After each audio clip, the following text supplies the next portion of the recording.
sua presença no jogo Atlético e Flamengo, domingo no Mineirão, e também por estar usando o telefone celular e, hipoteticamente, passando instruções para o seu auxiliar. Conta tudo, Thiago Reis. Conto sim, Emanuel. Boa noite pra você, pro ouvinte da turma do bate-bola. Sinal eletrônico marcou 6h15. Como diz lá em Cipotânia, esse assunto vai dar pano pra manga, viu, Emanuel? Porque o Atlético tem a linha de defesa que é a seguinte: quem garante que o Sampaoli estava falando com o auxiliar? Tudo bem, o auxiliar também estava no celular. Mas e aí, quem garante que o Sampaoli estava dando aquele piti era com o auxiliar? Eu brinquei, inclusive, na jornada esportiva com o Caixa, dizendo que o Sampaoli tinha visto a fatura do cartão de crédito no celular. E aí ele ficou nervoso e ligou para casa. Isso teria acontecido comigo, acho que não com o Sampaoli, não é o tipo de problema que vai afetar o técnico do Atlético. Mas, Emanuel, certo é que com esse futebol diferente em meio à pandemia, tem acontecido muitas situações como essa. Ontem mesmo no Mineirão, o Felipe Conceição, Léo Figueiredo, você estava no estádio, eu acompanhava pela TV, o Felipe Conceição estava praticamente a 10 metros do banco de reservas. Por quê? Explicando para o torcedor que não conhece o Mineirão. O Sampaoli cumpre a sua suspensão no anel superior do estádio, ali nos camarotes. Já o Felipe Conceição, talvez até espertamente, pulou para a área ali embaixo, né, a área inferior, que hoje é considerado o setor nobre do estádio.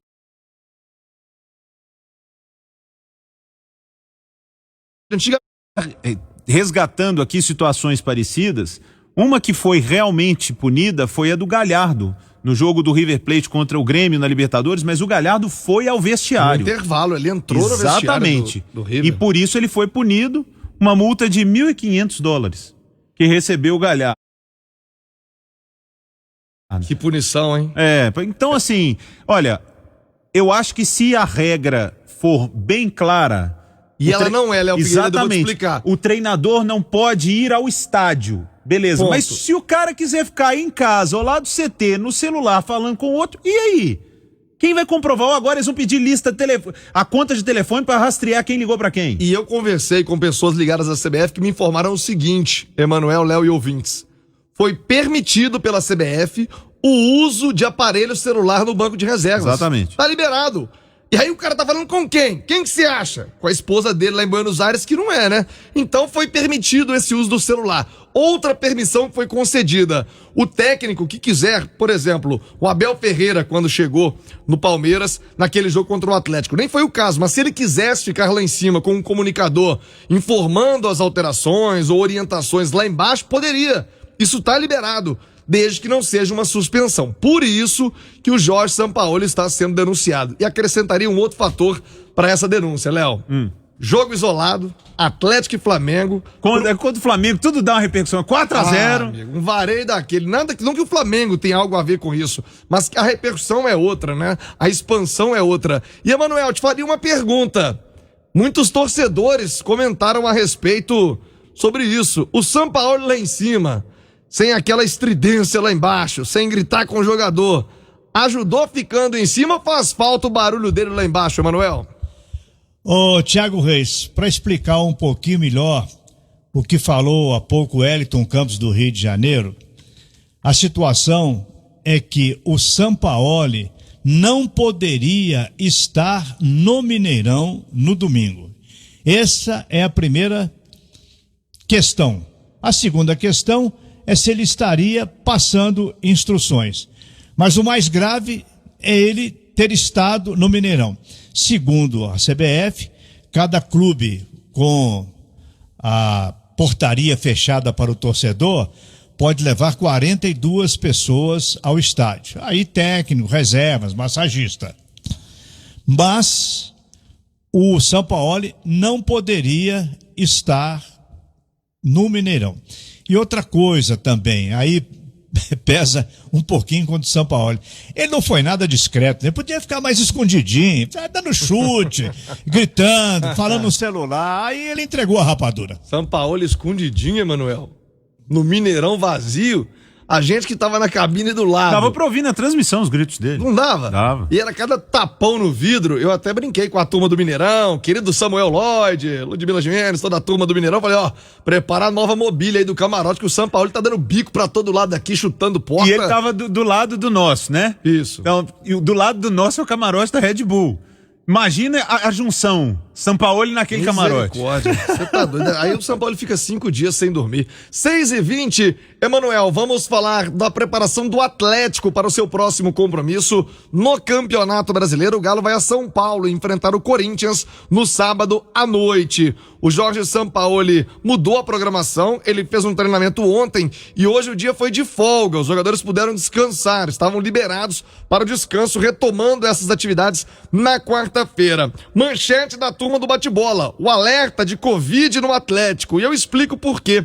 Nesse treinamento de ontem, o Sampaoli usou aqueles jogadores do time de transição e um deles, o Rubinho, ele testou positivo hoje para Covid-19 e ele estava nesse treinamento de ontem. Inclusive nas imagens, em determinado momento do treinamento, ele estava marcando o Eduardo Vargas, o novo reforço do Atlético.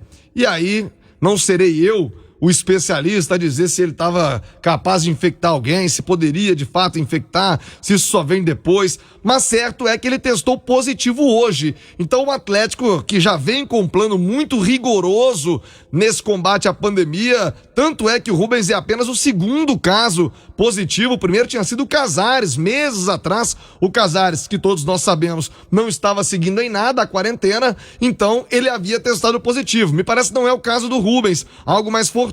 Fica a preocupação, mas o Atlético, como eu disse, com a sua disciplina, com seu compromisso montado com os jogadores, tem quinta-feira uma bateria de testes para saber se os jogadores estão ou não contaminados. A gente reza, inclusive, para que não estejam, que tudo dê certo. Fica então essa interrogação. Ele treinou ontem e hoje ele testou positivo para a Covid-19. 6h22, deixa eu dar uma dica para você, meu amigo, minha amiga do Apoio Mineiro, aproveitando a semana, começando com tudo, e você quer reforçar a sua despensa? No Apoio Mineiro é barato de verdade. Tem linguiça suína para churrasco Perdigão, R$13,98 quilo.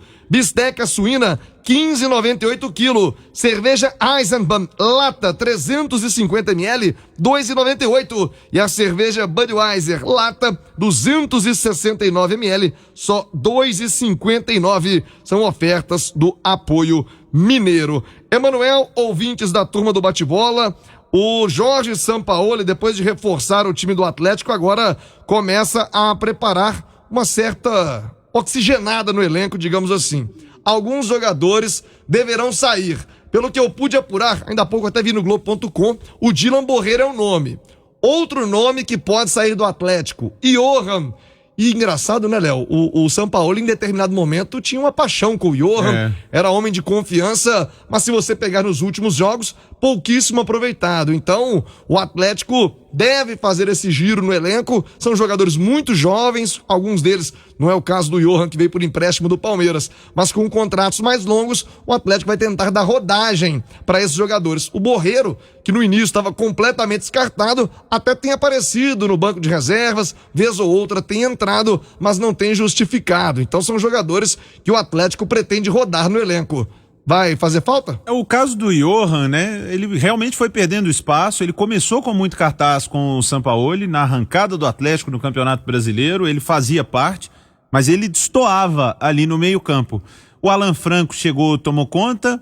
O Natan até não vive um bom momento, mas é considerado um titular do Sampaoli. Chegou o Zaratio. Então, cada vez mais o Johan foi ficando sem espaço. Como não é jogador do Atlético, está emprestado. Eu não sei, Thiago, às vezes parte até do próprio jogador.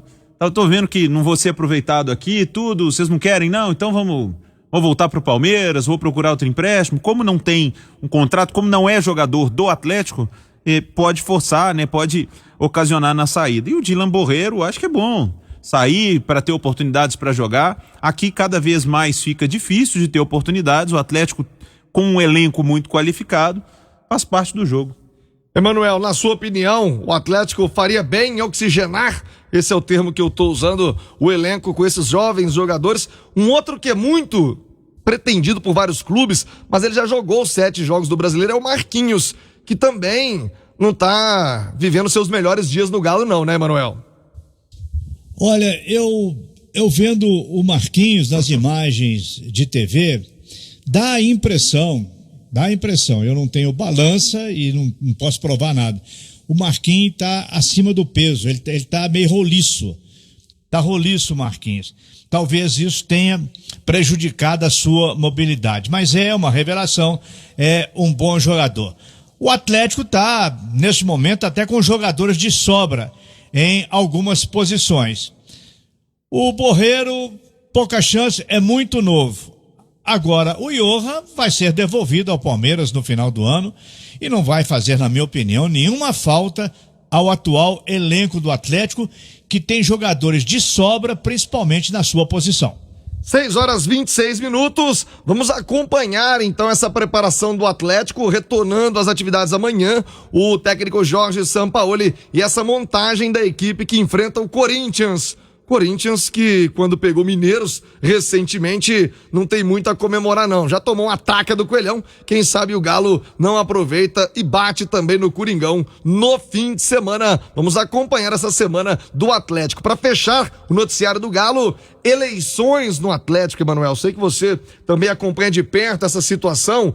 O presidente Sérgio Sete Câmara está sendo aguardado por uma manifestação, uma decisão dele. Cabe a ele somente, o Sete Câmara, o direito é dele, né, de pleitear a reeleição, mas nesse momento, pelo que a gente escuta nos bastidores do clube, a tendência é de que o Sérgio não vá buscar essa reeleição. Ele no início do ano falava com firmeza que queria essa reeleição, depois colocou nas mãos do grupo ao qual ele pertence. O nome do Sérgio Coelho vem ganhando força, estão buscando um vice de um nome pesado, inclusive até a possibilidade do próprio Rubens Menin aparecer nessa chapa, mas enfim, neste momento eu vejo, às vezes, até com certa estranheza, quando tá tudo muito calmo nessa política do Galo, Emanuel. O Atlético tinha 2, 3 nomes, foi reduzindo e pode ser que haja no senso comum dos conselheiros, da cúpula do Atlético, um nome que atenda às duas alas. O Atlético estava muito agitado politicamente e tal, dá a impressão agora de que as coisas se acalmaram um pouco. São 6h27, estamos com a turma do bate-bola pela Itatiaia e vamos daqui